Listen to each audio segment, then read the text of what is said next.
प्रिय विद्यार्थियों, dear students, मैं वीरेश कुमार, एक अंग्रेजी अध्यापक, इंग्लिश टीचर, आज आपको इंग्लिश का जो बेस है, इंग्लिश का जो आधार है, जो कि सभी मीडियम के, चाहे किसी भी माध्यम के विद्यार्थी हों, चाहे वो सीबीएसई बोर्ड के हों, चाहे वो ईपी बोर्ड के हों, चाहे वो किसी भी अन्य बोर्ड के हों, राजस्थान, बिहार इत्यादि, चाहे आप आईसीएसई, चाहे आप सीबीएसई, किसी के हों, बेस बहुत ज़रूरी है, क्योंकि बेस को जानकर ही आप अपनी फाउंडेशन को मजबूत करके ही अपने को स्ट्रांग बना सकते हैं इंग्लिश में। इसलिए मैंने आज शुरुआत जो की है, बहुत लंबे समय तक मैं सोचता रहा कि अपने आप को यूट्यूब पर लेकर आऊं, परंतु समय आने पर ईश्वर का धन्यवाद है, ये सब संभव हुआ। आज हम आपके सामने टेंस के बारे में जानकारी देंगे, क्योंकि टेंस और टेंस के भागों को जानना बहुत ज़रूरी है। बिना टेंस के भागों को जाने सेंटेंस नहीं सीख सकते हम, इसलिए हम टेंस नहीं बना सकते। टेंस ऑलरेडी हैं, सभी हम जानते हैं, परंतु उनके जो भाग हैं, उनके सेंटेंस बनाए जाते हैं, वाक्य बनाए जाते हैं। प्राय विद्यार्थी ये रट लेते हैं कि हम टेंस बना रहे हैं, परंतु ये भाषा सही नहीं है। हमें अपनी अच्छी लैंग्वेज का इस्तेमाल करना चाहिए। टेंस के डिफरेंट पार्ट्स, सेंटेंस यानी काल के भिन्न भिन्न भागों के, टेंस के डिफरेंट पार्ट्स के सेंटेंस बनाए जाते हैं। तो इसलिए आप लोग आज ध्यान देंगे।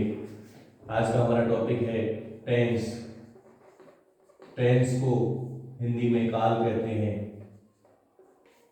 मैं आपको इंग्लिश और हिंदी दोनों में समझाऊंगा, ताकि हमारे स्टेट बोर्ड के, चाहे किसी भी राज्य सरकार के हमारे विद्यार्थी हों, चाहे हमारे सीबीएसई के, चाहे आईसीएसई के, हिंदी और इंग्लिश दोनों वर्जन में, दोनों ही माध्यमों में, दोनों ही मीडियम में मैं आपको साथ साथ समझाने का पूरा प्रयास करूंगा। फुल कोशिश करूंगा, आप लोग भी समझने का प्रयास करें।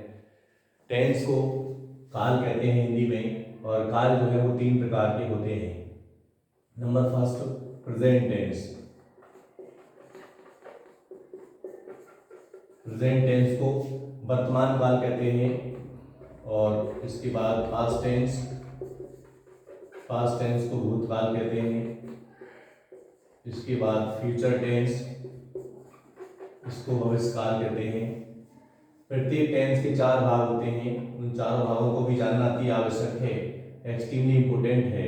सबसे पहला भाग होता है जो हम लिख रहे हैं आपके सामने, इंडेफिनिट। ये फर्स्ट पार्ट होता है इंडेफिनिट। दूसरा होता है इसका कॉन्टिन्यूअस।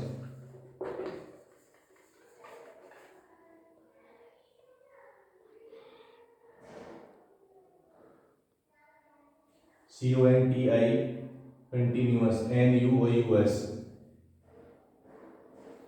तीसरा भाग होता है इसका परफेक्ट,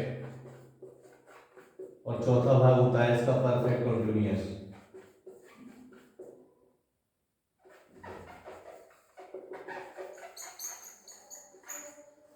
तो डियर स्टूडेंट्स, आज हम आपको ये समझाएंगे कि टेंस और टेंस के भागों को जानकर ही सेंटेंस बनाए जा सकते हैं, क्योंकि सीधे सेंटेंस हम आपको सिखा सकते हैं, हम आपको डायरेक्ट इनडायरेक्ट भी, हम आपको सिंथेसिस भी एकदम बता सकते हैं, परंतु ये बेस है, इसी आधार है, ये हमारा रूट है, इसको जानना बहुत ज़रूरी है।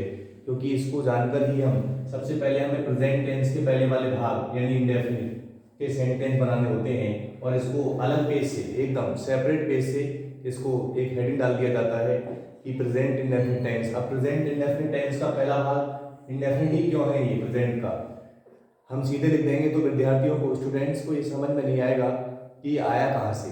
क्या ये हवा में उड़कर आ गया, क्या ये तैर कर आ गया? इसीलिए प्रेजेंट टेंस का पहला वाला भाग होता है इंडेफिनिट। इसके सेंटेंस हमें बनाने होते हैं पहले, ये व्यक्ति समझ लेगा बात को। जब इसके सेंटेंस आप बना लेंगे, ईमानदारी से कहें, ऑनेस्टली, तो कम से कम एक टेंस के एक भाग के सेंटेंस बनाने के लिए कम से कम 1-2 दिन क्योंकि इसकी पहचान भी जाननी जरूरी है। हर टेंस के हर भाग की पहचान अलग अलग होती है। उसके अफर्मेटिव, नेगेटिव, इंटरोगेटिव।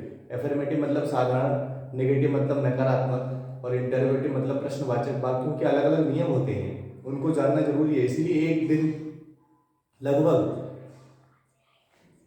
लगभग 2 दिनों में एक भाग समाप्त किया जा सकता है और इसका मतलब 4 भागों में लगभग 8 मिनट लग सकते हैं। इसका मतलब खेद है, क्षमा करें, 4 भागों में कम से कम 8 दिन लग सकते हैं। इसका मतलब ये हुआ कि एक टेंस के 4 भागों को समाप्त करने के लिए 8 दिन कम से कम पढ़ना जरूरी है। उसके बाद आप प्रेजेंट टेंस के जब चारों भाग हो जाएं, इसके बाद दूसरे भाग पर आ जाएंगे आप लगभग 2 दिन बाद। उसके बाद तीसरे भाग पर आ जाएंगे, उसके बाद चौथे भाग पर आ जाएंगे। ठीक इसी प्रकार ये क्रम चलेगा। जब प्रेजेंट के चारों भागों के सेंटेंस यानी वाक्यों का अध्ययन हम स्टडी कर चुके होंगे हिंदी टू इंग्लिश, तो हमें इंग्लिश टू हिंदी भी आसान हो जाएगी, इंग्लिश से हिंदी निकालना भी आसान हो जाएगा जब हम हिंदी से इंग्लिश स्ट्रॉन्ग कर लेंगे तो इसलिए जब प्रेजेंट के चारों भाग आप बना लेंगे तब पास्ट के पहले भाग पर आ पाएंगे। ठीक इसी प्रकार ये क्रम चलेगा। अब आपको ये एरो लगाने की आवश्यकता नहीं है, ये सिर्फ आपको समझाने के लिए है। ये तीर सिर्फ समझाने मात्र के लिए लगाए जा रहे हैं। आप लोग इसको समझने का प्रयास करें। सबसे पहले प्रेजेंट टेंस का पहला भाग इंडेफिनिट के सेंटेंस हमें बनाने हैं। प्रेजेंट टेंस को हिंदी में वर्तमान काल कहते हैं, मैं आपको बता चुका हूँ, फिर भी मैं आपको एक बार लिख देता हूँ। आप चाहें तो वीडियो को रोक करके इनको दोबारा से नोट डाउन कर सकते हैं। आपको ये पेन डाउन करना बहुत जरूरी है।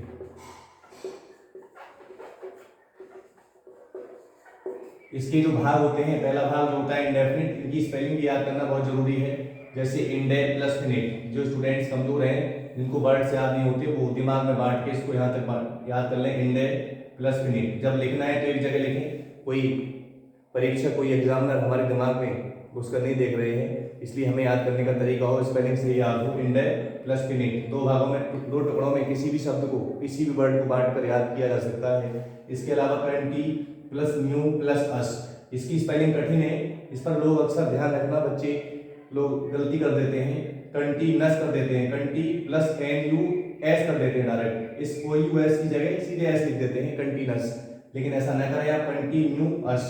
जिस तरह का उच्चारण है, जिस तरह का प्रोनाउंसिएशन है, उसी तरह का हमें स्पेलिंग लिखना है वर्ड का। तो शब्द की स्पेलिंग है कंटी, CONTINUOUS। ये शब्द थोड़ा बड़ा है, इसलिए इसको 3 भागों में आप बांट सकते हैं, कंटी प्लस न्यू प्लस अस OUS। इसी तरह परफेक्ट, और चौथा भाग बना है परफेक्ट कंटिन्यूअस। ये तो सरल है। तो आप लोगों को इस वीडियो में हमें सिर्फ इतना ही बताना था कि टेंस 3 प्रकार के होते हैं और प्रत्येक टेंस के 4 भाग होते हैं। इनको जानना अति आवश्यक है। इनको जानकर ही आप प्रत्येक भाग की सब शुरुआत हम प्रेजेंट टेंस से करते हैं, उसके पहले वाले भाग इंडेफिनिट से, क्योंकि ये पहला भाग होता है प्रेजेंट टेंस का। यही कारण है कि इसके सेंटेंस हम पहले बनाते हैं। तो इसके सेंटेंस किस तरह बनाए जाते हैं उसमें तो ये अगली वीडियो में ही संभव है, क्योंकि शुरुआत हमें आपको इतनी बताना है आज कि इसको जानना बहुत ज़रूरी है। इसको जाने बगैर कोई भी सेंटेंस नहीं सीख सकते, और सेंटेंस नहीं जानते स्टूडेंट्स तो वो कोई पैसिव वॉइस नहीं सीख सकते। ट्रांसफॉर्मेशन में जितनी भी टॉपिक आते हैं, पैसिव वॉइस हो, ठीक, इंटरचेंज ऑफ डिग्री हो, एडजेक्टिव की डिग्री भी नहीं सीख सकते वो, टू को भी नहीं हटा सकते, यानी रिमूव टू भी नहीं कर सकते वो, यानी कुछ भी वो नहीं कर सकते।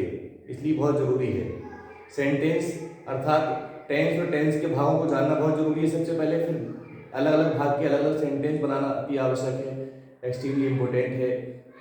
इसके ठीक बाद आप indirect speech, direct indirect, transformation में जितने भी टॉपिक आते हैं वही, synthesis of sentences, Hindi to English story writing, English to Hindi, article writing, essay writing, कुछ भी आप लिख सकते हैं, लेटर राइटिंग, अपनी भाषा में, प्रभावशाली लैंग्वेज में, इफेक्टिव लैंग्वेज में आप लिख सकते हैं। बेस को जान करके, बेस को स्ट्रॉन्ग करके आप सिंथेसिस का इस्तेमाल भी कर सकते हैं। उसमें पार्टिसिपल की language, present participle, past participle, perfect participle. आपको समय आने पर पूरा मेरा प्रयास रहेगा, भरकस फुल प्रयास रहेगा कि सारी चीज़ों को क्लियर कराया जाए, ताकि सभी स्टूडेंट्स हमारे, चाहे वो किसी भी मीडियम के हों, हिंदी मीडियम के हों चाहे इंग्लिश मीडियम के हों, सबको लाभ मिल सके। आज के लिए इतना ही। धन्यवाद। Thanks for watching this video.